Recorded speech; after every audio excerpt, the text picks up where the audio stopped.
사람들은 바쁘게 살다 보면은 가장 중요한 것을 놓치기도 하고 또 쉽게 제쳐놓기도 합니다. 그 결과로 문제가 생기기도 하고 더 나아가 위기에 처하게도 됩니다. 그래서 어려움이 오게 되면 먼저 자신을 돌아보며 무엇이 잘못되었나 생각해야 하는데, 사람들은 대개 그렇게 하기보다는 먼저 외부의 상황이나 남의 탓으로 돌리려는 경향이 있습니다.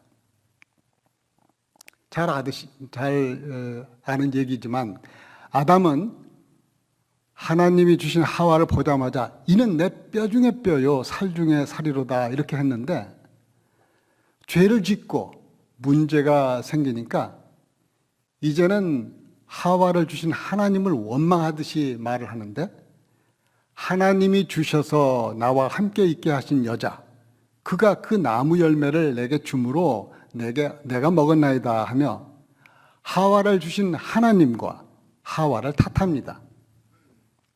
그리고 하와 역시 뱀을 탓합니다. 바로 그 원죄를 물려받은 사람들이 똑같은 죄를 지금까지 반복해서 짓고 있습니다. 그게 우리들의 삶입니다. 그렇지만 성경은 우리에게 항상 더 좋은 방법을 제시해주고 있습니다. 그래서 우리가 성경을 읽는 것이죠. 오늘은 우리의 잘못된 삶 속에서 발생하는 갈등과 위기에 대처하는 지혜를 사도행전 6장에 등장하는 성령의 사람들에게서 찾고자 합니다. 먼저 사도행전 2장을 보면 오순절날이 이르자 하나님께서 약속하신 성령님께서 호련히 하늘로부터 급하고 강한 바람소리 같이 오셨고, 또 각 사람 위에 불의 혀같이 갈라지는 것이 눈에 보이도록 오셨습니다. 그러자 그들이 성령 충만함을 받고 성령이 말하게 하심을 따라 하나님의 큰 일을 각각 다른 언어들로 말하였습니다. 그때 두 가지 반응이 나옵니다. 성령의 역사에 놀라고 당황하는가 하면, 또 어떤 이들은 새 술에 취했다고 조롱을 합니다. 그러자 베드로는 이 사건이 요엘 선지자를 통해 하나님께서 약속하신 성령이 오신 것이라 설명하면서 너희가 죽였으나 하나님이 다시 살리신 예수님께서 성령을 보내셨다고 증언합니다. 그러자 베드로의 설교를 들은 사람들이 그 말씀에 순종하여 침례를 받고 신도가 된 사람의 수가 3,000이나 더했습니다. 그리고 나면서부터 걷지 못한 사람이 예수님의 이름으로 낫는 것을 많은 사람들이 성전 앞에서 보았고, 또 베드로와 사도들이 부활하신 예수님을 증언하자 말씀을 듣는 자 중에 믿는 자가 많으니 그 수가 약 5,000이나 되었더라, 이렇게 기록되어 있습니다. 이렇게 거침없이 성령님의 역사로 12명의 제자에서 120명으로, 그리고 하루에 3,000명이 늘더니 이제 5,000명으로 믿는 자의 수가 늘어나 대형 교회가 된 것입니다. 그런데 이렇게 초대 교회에 갑자기 성도의 수가 많아지자 내부에 원망이 생겼습니다. 오늘 본문 1절을 보겠습니다. 1절에 그때의 제자가 더 많아졌는데 헬라파 유대인들이 자기의 과부들이 매일의 구제에 빠짐으로 히브리파 사람을 원망하니, 이렇게 기록되어 있는데, 이것은 히브리파 유대인들이 매일 음식을 나누어 주는데 헬라파 유대인 과부들에게는 관심을 쏟지 않아서 그들에게는 배급을 제대로 주지 못해 원망이 생긴 것입니다. 이제 그 상황의 심각성을 인지한 사도들은 그 원인을 다른 사람들에게서 찾지 아니하고 자신들에게서 찾아보도록 한 것을 우리가 알 수 있는데, 그래서 12사도는 모든 제자를 불러놓고 말하기를 우리가 하나님의 말씀을 제쳐놓고 접대를 일삼는 것이 마땅하지 않다 하고 말합니다. 다시 말해 우리 사도들의 탓입니다 라고 말하고 있는 것입니다. 초대 교회의 사도들은 문제의 원인을 자신들이 접대하느라 너무 바빠서 말씀을 전파하는 일을 뒤로 했던 것에서 찾았습니다. 그래서 자신들의 사명의 본질로 돌아가야 함을 깨닫고는 이제 명확한 원인을 찾아내었으니 해결의 방법도 그에 따라 나오기 마련입니다. 그래서 사도들은 3, 4절에 제안하기를 형제들아 너희 가운데서 성령과 지혜가 충만하여 칭찬받는 사람 7을 택하라. 우리가 이 일을 그들에게 맡기고 우리는 오로지 기도하는 일과 말씀 사역에 힘쓰리라고 합니다.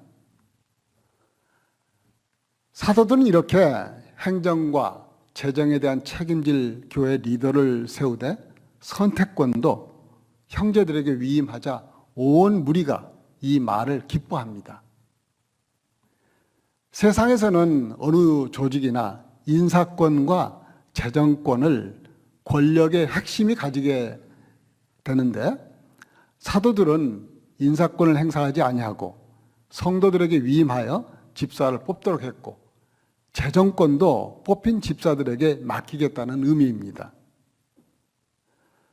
사실 교회는 해야 할 사명이 참 많이 있습니다만 그 우선순위가 바뀌면 문제가 생깁니다. 그래서 사도들은 기도하는 일과 하나님의 말씀을 가르치고 전하는 일에 전념하기로 했고 집사들을 세워 접대하는 일들을 맡기는 최초의 교회 조직이 생겨난 것입니다. 모세가 이스라엘의 각종 문제들을 광야에서 혼자서 재판하는 모습을 본 모세의 장인 이드로가 모세가 하는 행위가 선하지 못하다 하면서 좋은 제안을 해주는데 어떻게 제안하냐면 하나님을 두려워하고 진실하며 불의한 이익을 미워하는 자를 잘 살펴서 그들 중에서 1000부장, 100부장, 50부장, 10부장을 세우라고 조언했던 것을 우리는 알고 있습니다. 오늘날 목사의 임무도 역시 기도하는 일과 하나님의 말씀을 가르치고 전하는 일에 전념해야 할 줄 압니다. 그러려면 교회에 성령 충만한 신실한 일꾼들이 많이 있어야 합니다. 이 초대교회 사도들은 그 목적을 위해서 사도들은 이 사람을 뽑을 때 이런 기준으로 당신들이 뽑아주시오 하고 4가지 조건을 당부했는데 그 조건을 살펴보겠습니다. 첫째는 너희 가운데서 뽑으라 했습니다.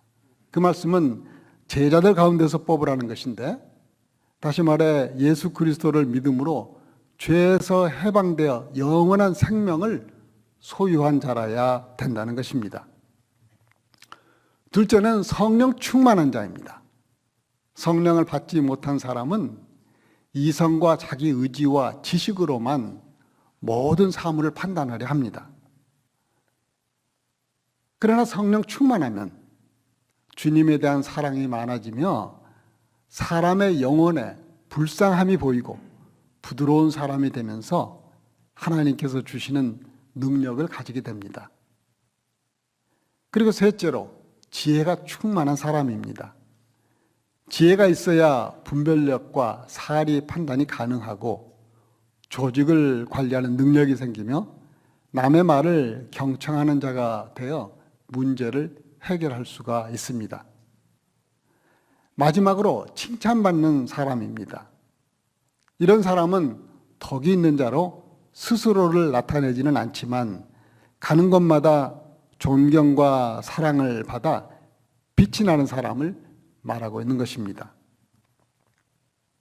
이제 5, 6절에서 온 무리가 이 말을 기뻐하여 믿음과 성령에 충만한 사람 스데반과 또 빌립과 브로고로와 니가노르와 디몬과 바메나와 유대교에 입교했던 안디옥 사람 니고라를 택하여 사도들 앞에 세우니 사도들이 기도하고 그들에게 안수하니라. 여기서 여러분들이 익숙한 이름들이 몇 개 등장하죠. 스데반과 빌립. 빌립은 사마리아에 전도를 했던 사람이고 또 에티오피아 내시에게 최초로 이 안수를 해줬던 그런 사람입니다. 그런데 여기서는 특이한 점이 있습니다. 이 뽑힌 7명 일꾼들이 모두 다 헬라식 이름을 가지고 있다는 점입니다. 헬라식 이름을 가진 유대인들은 유대 땅을 떠나 디아스포라가 되어 헬라 문화권에서 성장한 사람들입니다. 그 당시 초대 교회는 예루살렘에 살고 있는 히브리파 유대인들이 주축이 되어 있을 텐데 또한 12사도 역시 히브리파 유대인들인데 그럼에도 불구하고 소수였던 헬라파 유대인들이 초대 교회의 지도자로 세워진 것입니다. 이것은 성령의 역사로 교회 안에 계파적인 색채가 전혀 없이 정말 성령의 인도하심 따라 사람을 택했다는 것을 의미하고 정말 차별함이 없이 교회 안에서 그리스도 예수 안에서 하나가 되는 아름다운 교회의 모습을 보여준 것이라 우리가 볼 수 있습니다. 이렇게 성령 충만한 지도자들을 세웠기에 사도들은 말씀 전파와 기도에 전념할 수 있었고 세워진 7 집사들이 재정, 구제 등 교회 내부의 일들을 지혜롭게 처리하고 분담했기에 교회의 모든 문제들이 해결되었습니다. 그러자 교회가 더욱 부흥하게 되는데 7절에서 하나님의 말씀이 점점 왕성하여 예루살렘에 있는 제자의 수가 더 심히 많아지고 허다한 제사장의 무리도 이 도에 복종하니라 하였습니다. 여기서 허다한 제사장의 무리도 이 도에 복종하니라 했는데 잘 아시는 것처럼 제사장들은 예수님 당시에 예수님을 배척했던 종교 지도자들이었습니다.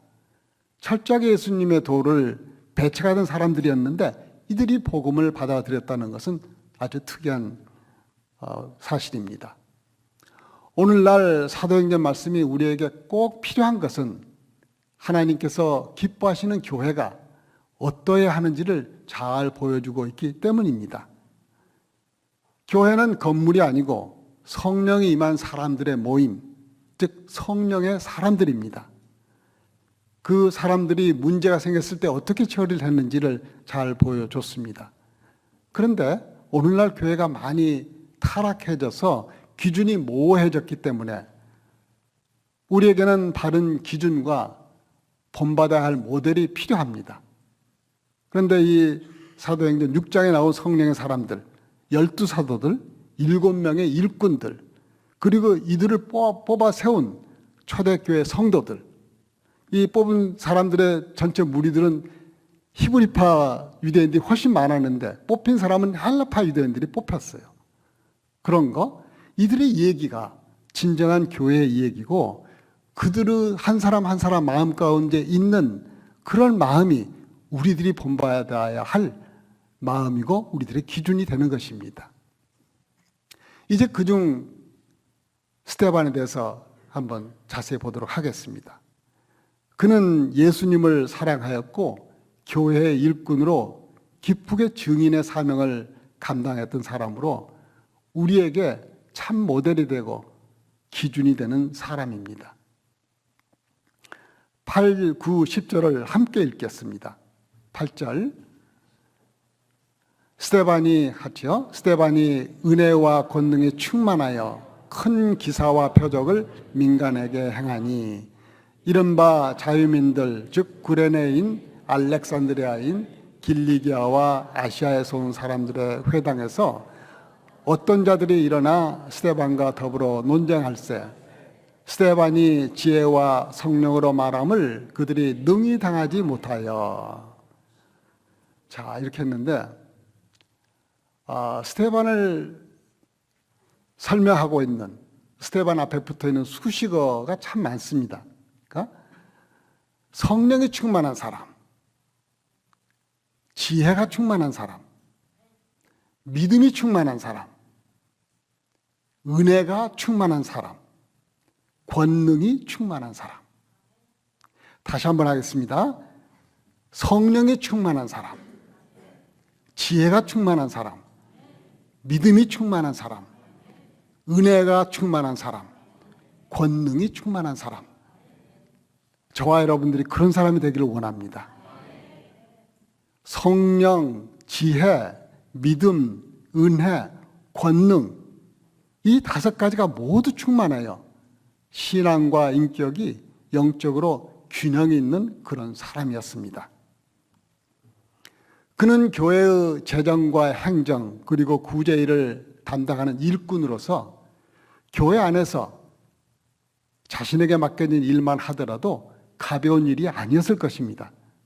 지금 5,000명이 넘는 그런 거대한 조직인데 그 안에 이 공개하는 일, 재정을 다뤄서 많은 사람들을 먹이는 일, 이런 일들을 담당해야 되는 게 보통 일이 아닐 텐데, 그런데 8절에 보니까 민간에게 큰 기사와 표적을 행했다고도 하는데, 이것을 보면 그가 교회 안에 맡겨진 일만 하고 있었던 것이 아니라는 걸 우리가 알 수 있습니다. 사도행전 4장 20절에 보면 베드로와 요한은 예수 이름을 전하지 말라는 유대의 지도자들과 관리들이 이제 전하지 말라고 강압적으로 하니까 뭐라고 말하냐면, 우리는 보고 들은 것을 전하지 아니할 수 없다, 이렇게 담대하게 말을 했는데, 스데반도 그가 받은 은혜가 충만하여 가만히 있질 못하고 은혜의 하나님께 그 보답하고 싶은 심정이 폭받쳐 올라가지고 보고 들은 것을 말하지 않을 수 없어서 복음을 전하고 다닌 것으로 보여집니다. 그래서 이른바 자유민들, 즉 구레네인, 알렉산드리아인, 길리기아와 아시아에서 온 사람들의 회당에까지 스데반은 찾아가서 복음을 전하는 것을 볼 수 있습니다. 그 복음을 전했을 때 그걸 받아들인 사람들에게는 기적이 일어났지요. 그래서 예수님께서 행하던 그런 기적들, 귀신이 쫓겨나가고 병든 자가 일어나고 사도들이 행했던 그 기적들, 안진뱅이가 일어나고 그런 기적들이 일어났는데, 그렇게만 일어난 게 아니고 이 복음을 반대하는 사람들이 있었던 거죠. 바로 이 자유민들. 자유민들은 로마에 끌려가 노예로 지내다가 예루살렘으로 돌아온 후 그들만의 회당을 지어 생활한 유대인들이라고 합니다. 이처럼 복음의 진리를 거역하는 사람들, 이 사람들에게 나타나는 현상이 스데반의 말을 갖다가 거역하는 거죠. 그 말이 듣기가 싫은 겁니다. 내가 주인이 계속되고 싶은데 예수님이 주인이라 하니까 듣기 싫고, 그래서 이제 논쟁을 시작한 겁니다. 그런데 스데반은 지혜와 성령으로 계속 복음을 전하고 있으니까 그들이 당해낼 수가 없는 거죠. 이로 보아서 스데반은 그 당시 역사, 문화, 철학을 잘 알고 있으면서 기독교의 참 진리를 변화하고 증거하는 탁월한 복음의 변증가였고 설교자였음을 우리가 알 수 있습니다.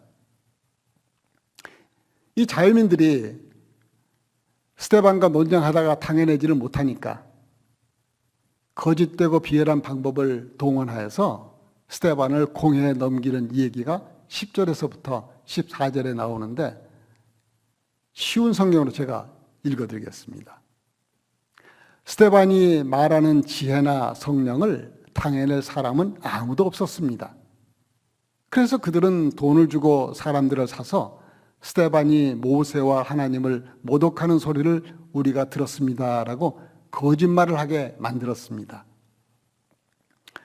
그들은 이런 식으로 백성과 장로들과 율법사들을 화나게 만들고는 스데반을 붙잡아 공의회로 끌고 갔습니다. 그들은 사람들을 시켜 이렇게 거짓 증언을 하게 했습니다. 이 사람은 항상 이 거룩한 곳인 성전과 율법에 대해 험담을 하였습니다. 우리는 이 사람이 나사렛 예수가 이곳을 헐어버릴 것이고 또 모세가 우리에게 전해준 여러 관습들을 뜯어 고칠 것이라고 말하는 것을 들었습니다. 이것은 예수님을 모함하기 위해서 제사장들이 거짓 증인을 세운 것과 똑같이 그렇게 거짓 증인을 세워서 모함을 하고 있는 것입니다. 그런데 이런 상황 속에서 15절을 보면은 이렇게 기록되어 있습니다. 공회 중에 앉은 사람들이 다 스데반을 주목하여 보니 그 얼굴이 천사의 얼굴과 같더라. 이렇게 되어 있습니다. 자신을 모함하는 무리들과 또 죽일 권한을 가지고 있는 공회원들에게 둘러싸여 있는 이 상황 가운데서 스데반은 어떻게 이렇게 천사의 얼굴과 같을 수가 있었을까요? 인간이 아무리 수행이 잘 되어 있다 하더라도 생명의 위기 앞에 그리고 아주 자신들에게 적대적인 사람으로 딱 둘러싸여 있는 그런 상황 가운데서 천사의 얼굴을 한다는 것은 절대로 쉬운 일이 아닙니다. 그러나 스데반이 천사의 얼굴을 할 수 있었던 것은 성령님이 그를 지배하고 있었기 때문입니다. 그의 몸은 모함하는 자들에 둘러싸여 재판을 받고 있지만 그 순간에도 그의 영은 영원하신 하나님과 동행하고 있었던 것입니다. 땅에 살지만 늘 하늘을 바라보고 있었던 것입니다. 골로새서 3장 2절을 보면 위의 것을 생각하고 땅의 것을 생각하지 말라 했는데 그 말씀대로 그대로 살았던 사람입니다. 그 사도행전 7장을 보면 유명한 스데반의 설교문이 나옵니다. 그것은 설교하고 싶어 설교하는 게 아니고 지금 공회에 둘러싸여서 재판을 받고 있는 중에 너 정말 그랬니? 그렇게 말하니까 그때부터 말하기 시작한 겁니다. 제가 말하겠습니다 하면서 쭉 얘기하는 게 설교 한 편이 되어서 우리에게 남아져서 우리가 볼 수 있는 사도행전 7장의 설교인데 그 마지막 절 7장 60절을 보면 이렇게 나옵니다. 스데반이 자신들을 향해서 돈을 던지는 자들 위해서 이제 무릎을 꿇고 크게 불러 이르되 주여 이 죄를 그들에게 돌리지 마옵소서 이 말을 하고 자니라 이렇게 기록이 되어 있습니다. 이것은 예수 그리스도께서 십자가에 못 박히실 때 저들의 죄를 용서해 주옵소서 하셨던 예수님의 영이 스데반 안에서 역사하고 있었던 것입니다. 그래서 자기를 모함하고 핍박하는 자들을 용서하고 있었기에 천사의 얼굴을 할 수 있었던 것입니다. 이제 우리들도 다시 오실 예수 그리스도께 온전히 우리의 마음을 내어드리고 어떠한 상황에서도 우리 모두는 성령의 사람들이 되어서 서로 사랑하고 주 안에서 하나 되는 그래서 칭찬받는 서머나 교회가 되기를 축원하며 말씀을 마치겠습니다.